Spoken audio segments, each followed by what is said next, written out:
আল্লাহ তাআলা তৌফিক দিলে 1 ঘন্টা সময় হয়তো কথা বলবো ইনশাআল্লাহ। কোরআনে কারীমের সূরা মুহাম্মাদের 10 এবং 11 নম্বর আয়াত, দুটো আয়াত আমি আপনাদের সামনে তেলাওয়াত করেছি। সূরাতুল আহজাবের 69 নম্বর আয়াত তেলাওয়াত করেছি। আল্লাহ তাআলা তৌফিক দান করলে তেলাওয়াতকৃত আয়াতগুলো এবং নবীজির একটি হাদিস আপনাদেরকে শোনাইছি। হাদিস সামনে রেখে সংক্ষিপ্ত যে আলোচনা, খুব বেশি লম্বা আলোচনা করলে মনে রাখা কঠিন হয়ে যাচ্ছে লোকজনের, আর ঝামেলা অনেক বেশি চলতেছে তো বর্তমান সময়ে। বিশেষ করে যদি লম্বা টাইম কেউ না খাওয়া থাকে,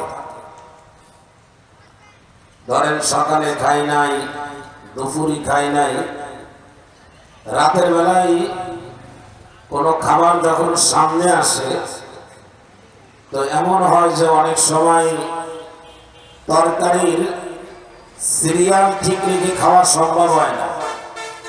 হয়তো আগে ডাউল আনছে, ওই দিয়ে আগেই খেয়ে ফেলে।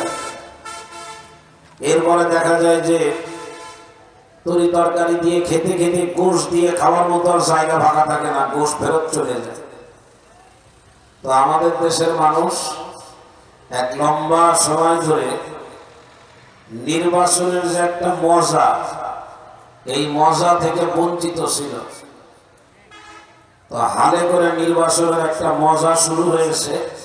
কি হবে তা জানি না, ভবিষ্যৎবাণী দেওয়া সম্ভব না, ভবিষ্যতের কথা বলতেও পারবো না। তবে লোকজন নির্বাচনের এক মজার ভিতরে আছে। এখন এই মজার চোটে কোনটা আগে খাবে কোনটা পরে খাবে ভুলাই ফেলাচ্ছে। এই জন্য আমি আপনাদেরকে খুব লম্বা সময় যদি বসায় রাখি, ওই মজা আবার কম হয়ে যাইতে পারে। আগে ভাগেই ছেড়ে দেবো ইনশাআল্লাহ।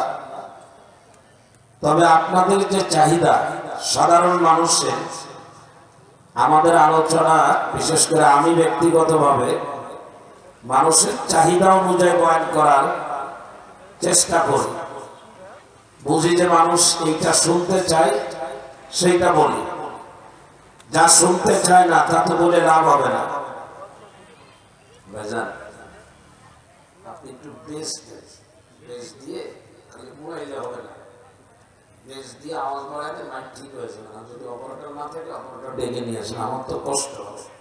আওয়াজ খুবই টাইট, আধা ঘন্টা কথা বললে গলা বসে যাবে, এটাই বাস্তবতা। এই যে এই লাইনে একটু যাচ্ছে, এই লাইনে যাইতে বলতেছি এত সময় ধরে। আল্লাহ আল্লাহ আল্লাহ মাফ করে দাও। অভিজ্ঞ লোক সব জায়গায় দরকার, যন্ত্রপাতিও ভালো আলহামদুলিল্লাহ।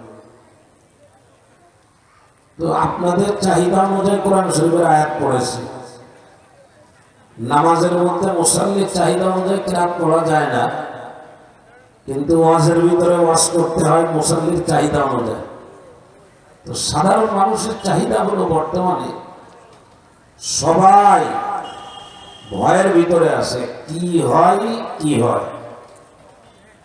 এরকম একটা ভয় আপনাদের ভিতরে আছে কিনা বলেন, একটু আওয়াজ দেন। ধরেন দ্রব্যমূল্য মানুষের নাগালের বাইরে, নিরাপত্তা বাংলাদেশে শহীদ হয়ে গেছে, নিরাপত্তা নাই, নিরাপত্তা বিদায় হয়ে গেছে। মানুষের জীবনে নিরাপত্তা হীনতা, এটা এখন আমাদের উপরে চেপে বসেছে। কারোর জীবনের নিরাপত্তা নাই। মান সম্মান ইজ্জত নিয়ে চলাফেরা করা বর্তমান সময়ে খুব কঠিন হয়ে উঠেছে। সব জায়গার ভিতরে নাই নাই ভাব, এরকম একটা অবস্থা এখন সবার ভিতরে বিরাজ করতেছে। এই পরিস্থিতিতে আমাদের এই হাহুতাশ, এগুলো কমানো দরকার।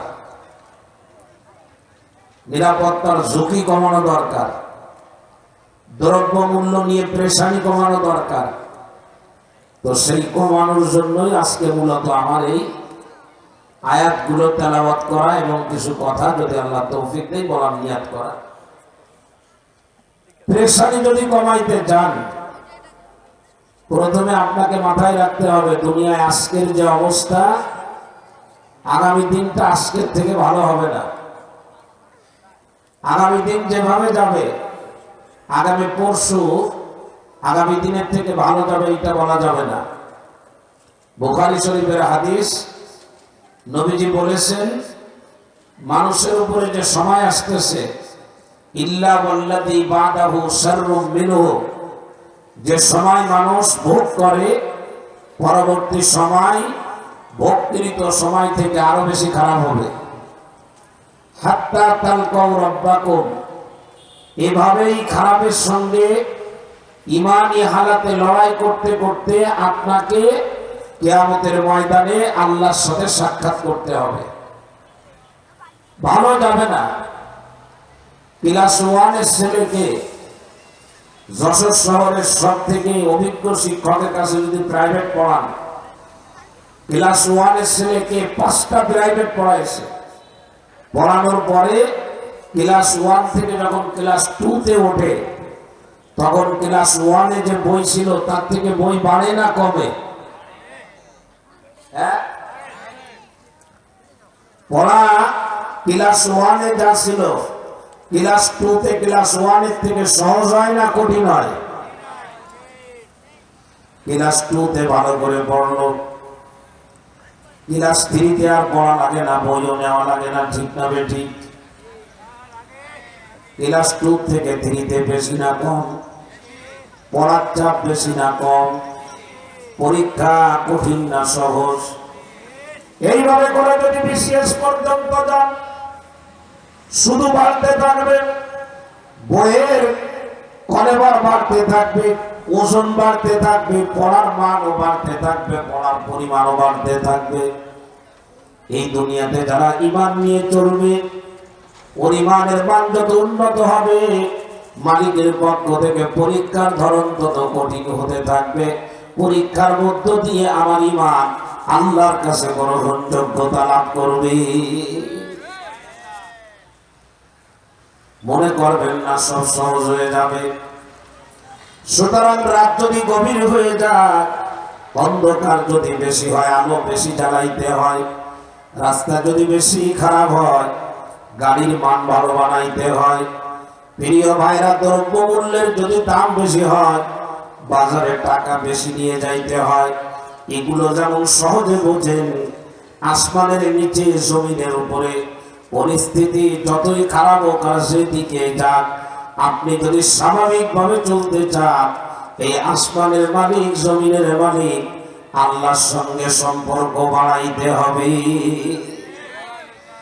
আল্লাহর সাথে যদি সম্পর্ক বাড়াইতে পারেন, জমিন দিয়ে যেমন হাঁটতে পারেন, পানি দিয়েও হাঁটার দরকার হলে হাঁটাইতে আমার আল্লাহ পারেন না? পারেন না? জোরে বলেন। আল্লাহর সাথে যদি সম্পর্ক ভালো বানাইতে পারেন, আরামের ঘুম ঘরের ভিতরে যেমন হয়, আগুনের ভিতরেও হবে, ঠিক না বেঠিক? জোরে বলেন। আল্লাহর সঙ্গে যদি সম্পর্ক বাড়াইতে পারেন,